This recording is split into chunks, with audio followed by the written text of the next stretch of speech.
Hello and welcome to Ask the Ed number 15, The Late Show, back after a winter break.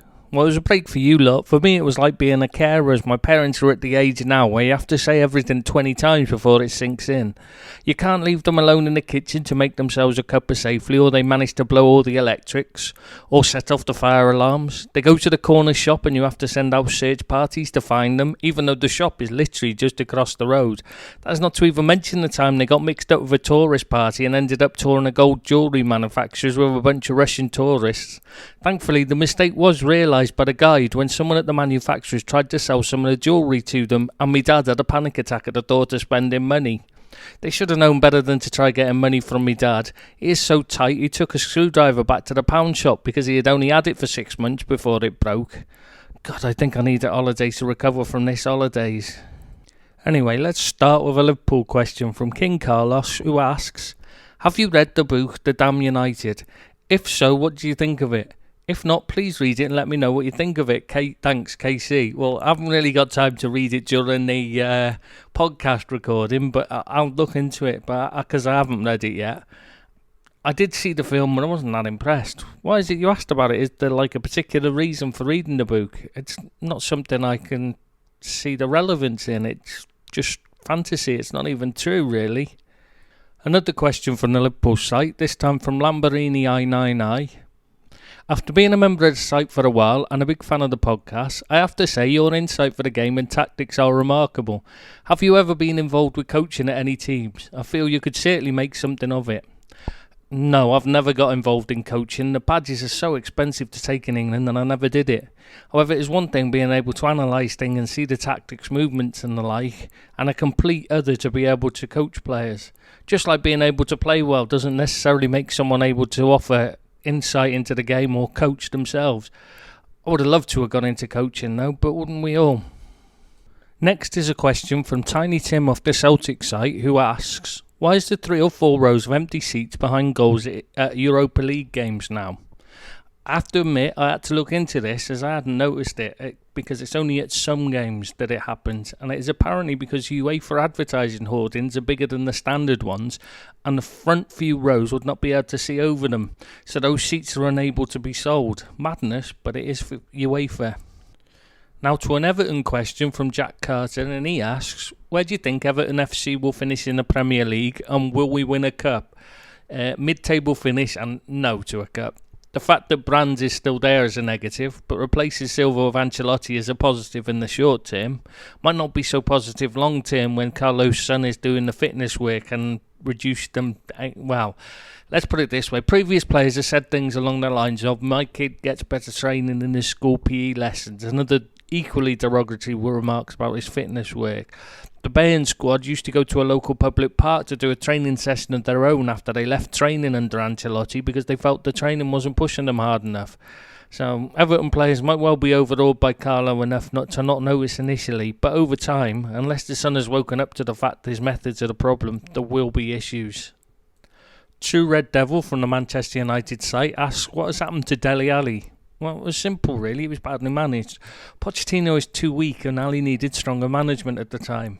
That is why his game improved when Jose arrived. Just being an arm around the shoulder kind of coach works for some players in the short term, but we all need discipline as well as love. Self-discipline can work for a very small number, a tiny fraction of people, but they tend to be obsessives like Ronaldo. The rest of us need someone to kick us up the backside and wake us up, or something in life like being sold to a lesser team or dropped to give us the boot up the backside and drive we need. Ali is clearly at the point where he needs booting. He needs reminding that his short career and his is in danger of petering out early. Right, now back to Liverpool poster, and this time it's Roro1892 who asks, alright Ed mate, my question is about indirect free kicks. Have they been taken out of the game now? I remember they used to happen a lot in games, but now don't never really see them. Thanks mate.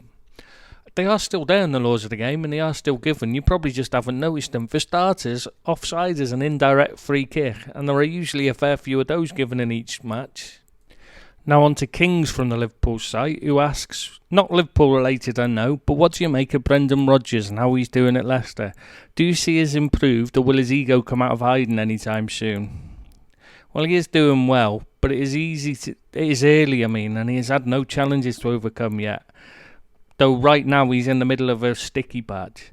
It is only when a team has a difficult patch like this that you actually find out how good the manager is. So it's now we'll see whether he's learnt anything. As for his ego, he has been trying to claim credit for Liverpool's success under Klopp.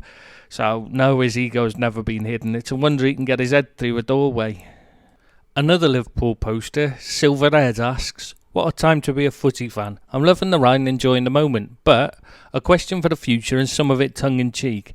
Is the current Liverpool side in danger of a cliff edge in a few years' time? One of the great strengths of this current team is that it is very stable and the squad has been maturing together for a few years. Ed too keeps telling us about new signings not being viable because true world-class players won't want to come to sit on the bench, and rightly so. But our current true world-class players are all 27, 28. Van Dijk, Mane, Salah, Alisson, Bobby and Kleiny." I think that was the tongue-in-cheek bit. "They'll presumably grow old together and have similar contracts in place. If we can't gradually replace by evolution, we'll be in a situation of taking whoever is available in the 2025 window. How on earth will the club manage this over the longer term?"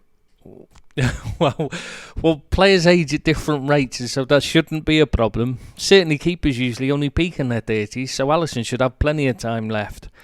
I would expect someone like Minamino to push one of Mane or Salah aside long before it's too late. Players like Lallana will be replaced by younger players. There's people like Curtis Jones who should then be brought on to be hopefully the peak world-class players when the likes of Firmino are getting in need of replacing. It should be fine, just as long as no one takes their eye off the ball and settles for what we have. Something Klopp's certainly shown signs of not doing. He always wants to be better, and hence the arrival of Minamino, even when we don't look like we need a signing. A nice change now with an Arsenal question, though it is a bit dated. A bit like Arsenal themselves, I think. But Gav still wants to know, "I was just wondering if there was any available manager that could stop this 180-degree decline that was formerly known as Arsenal actually coming in to replace this fraud of what we call a manager before Christmas." My opinion is no, as we love to save money at Arsenal and we'll hold off till next season. Thoughts? Well, you did get that new manager you wanted. It has to be better than Emery, but only time will tell if Arteta is the answer. I remain to be convinced he has any more idea about defensive coaching than Emery. There's certainly been no signs of it so far, and I can't see the leader learned anything under Guardiola that would be suited to what Arsenal need. I mean, they needed someone who could coach a defence. Pep Guardiola's shown no signs of being able to do that, so why did you bring in Arteta? Seems an odd choice, but, well, time will tell, and maybe he'll turn out to be a genius himself. Who knows? Right, now to the Man United site, and to Red Devils' question is, Declan Rice or Ruben Neves? Who do you rate more? Who amongst these two is ready to take a step up to a top club? Personally, I like both players, but they have completely different roles in the team. Neves is a much better playmaker, but Rice is much better at breaking up play. The two would make a good combination in central midfield, I think. Both are ready for a step up, in my opinion, though I'm not sure there are many places Neves could step up to right now. Wolves are already playing in Europe regularly and with ambition to be in the Champions League, so maybe he needs to stay where he is and get his form back rather than move on. Right, back to a Liverpool question now from Warren 1968. Hi Edwin, what do the local fans think about our owners now? A couple of years ago there was a group that wanted them out. Are they still around or have they gone away? If they are still going, who would they like to take us over? As not being from Liverpool, it would be nice to hear what the local fans say about FSG. Thanks for your time. Well, there'll always be a group of fans that will not accept any owners other than the fan group owning the club. I think most people would actually prefer that clubs were owned that way, but sadly that is a pipe dream in the modern era, unfortunately. I mean, if we had a choice, wouldn't we all love to have a piece of the club in our hands rather than it being owned by a corporation? But yeah, it's not going to happen, is it? But anyway, that group of fans are mostly quiet while things are going well, such as now, but they are always waiting for the chance to stand up and protest against FSG. To be fair to them, FSG have not helped themselves with a lot of the things they have done. They did not really understand the club when they came in. They thought of it like a franchise that was theirs to do with as they wish. They tried to bully fans and that did not go down well, so they have put themselves in a situation where some of those fans will not forgive them for those actions. So long as FSG do the right thing, no one, not even the fans that hate them, will be a problem. So they are good for keeping FSG in line. They've helped them realise that the fans are the key. It's actually been a positive that FSG came in and got everything so badly wrong early on, as they have learnt lessons, and that is in large part thanks to those fans who stood against them. So I wouldn't be too hard on either party, as both want the club to be successful, and it looks like they're going to have, at the moment, you can't really complain, can you? Right, another question that hasn't aged well, this time from the Everton site, where Liver54 man asks, when is Benitez coming in? I'll maybe try asking this again next season when Carlos Son has got them trained to the level he wants and performances dip. Right, now a question from Chelsea, a Chelsea question, even from Celery King, is, Ed, any truth in the rumour that we're interested in Youssef Attal, a 23-year-old wing-back, right-back? Simple answer is yes, Chelsea are interested, though I don't know or think, I probably don't, to be honest, I don't think they'll move for him this window. Reece James has probably saved them the bother of buying anyone for that position. Right, Wolves question now from Pear Bear. Will Nuno leave Wolves? Well, he will eventually, but it's very unlikely we'll leave before the end of this season. I mean, I can't see it. Who's he going to go to that's going to give him a better chance of success than Wolves right now?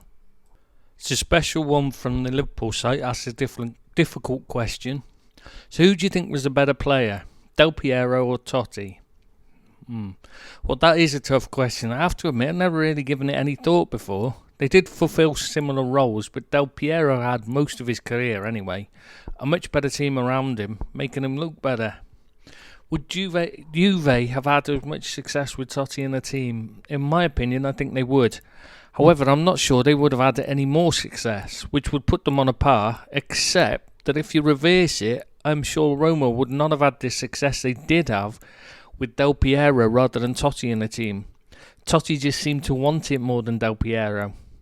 I don't think there is anything much between them in ability, but Totti always seemed to be more of a team player, so I'll have to plump for him. Even if only because my ma loved Totti. Only because she liked to wear a shirt with his name on the back, though it would have taken a lot more than a name on the back of a shirt to actually make it Totti. Back to the Man United site and to Red Devil, and he wants to know, is Jose what Spurs need now? No, I don't think he is. Not the Jose of now anyway. He's been left behind by modern football. I think Spurs even missed the trick not going and getting Setien rather than leaving him for Barca to pick up. They needed a coach to play football that excites the crowds and gets them back behind them. Jose plays diabolical football, which involves encouraging players to cheat to extremes while defending deep and hitting it long. It does not suit Spurs. It's not the Spurs way.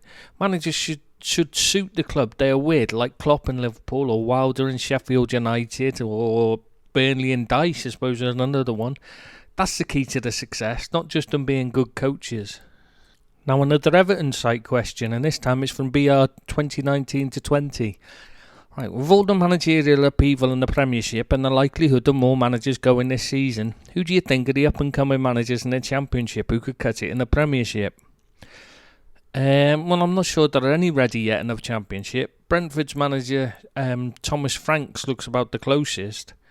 But Brentford are very well prepared as a club to make it easy for them to look to progress. While the Cowleys get results, the more I see of their football, the less I want to see them in the Prem. It is not good to watch. It's not likeable. Bielsa is clearly good enough to cut it in the Prem. In fact, he would be better suited to it, but the Leeds manager is hardly up and coming, so I'm not sure I can count him. Right, Silverhead from the Liverpool site has a different question. He asks, why can't Kyle Walker play centre-half? Well, he probably could, but he would be all over the place because his biggest weakness is his reading of the game and football intelligence. You watch Walker and his positional sense is absolutely non-existent. He is so rash with his challenges that you really wouldn't want to trust him to be last man at all. He wouldn't get away with 500 blatant yellow card worthy fouls for picking up a warning from the referee either, unlike Fernandinho. It would be risking a red card every time the opposition attack. You would have to be a complete moron with no idea about the game, or completely desperate and lacking any other options whatsoever to put Walker at centre-half. Another Liverpool question now is from Rowan A9, and he asks, Ed 1, what would be your opinion on Gerrard taking over after Klopp? Taking into consideration how his player power, e.g. dislike for a particular youth player, meant they'd never make it. Personally, I'd like to see Linders. Your thoughts? Well, I would like to think he would have learnt since then and would see things from a completely different point of view. He might well even have an edge when it comes to dealing with a player who's a bit too big for his boots. On the other hand, he might not have realised that a big part of the problem at Liverpool while he was playing was the power given to players. Involving him and Carragher in decisions was utterly ridiculous. Liverpool could have ended up with Alan Kirbysley as manager rather than Rafa Benitez if he and Carragher had their way. The thing is, Gerrard does have a huge ego, as do pretty much every successful sportsman, but one that probably would not allow too much interference from others in the decisions he makes. So it might not be an issue, to be honest, as a manager does need to be the top man. But he's got to be willing to listen to advice, even if he decides against taking it in the end. To be honest, I'm hoping by the time that Klopp leaves, that we'll have a much better idea of how good, bad or indifferent a manager Gerrard is, and so can rule him in or out completely, one way or the other by then.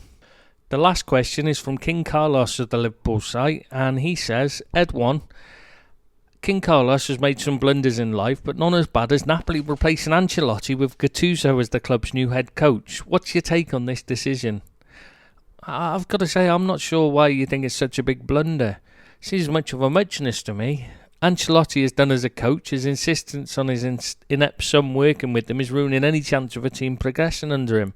He was taking Napoli backwards at a vast rate of knots, and there was no chance of him fixing the problems as he refuses to sack his son. Gattuso will at worst just carry on the job Ancelotti started. So yeah, they probably should have chosen someone better, but it's hardly the biggest blunder as it started with the correct decision, sacking Carlo. Ancelotti is a nice guy, but his day is done.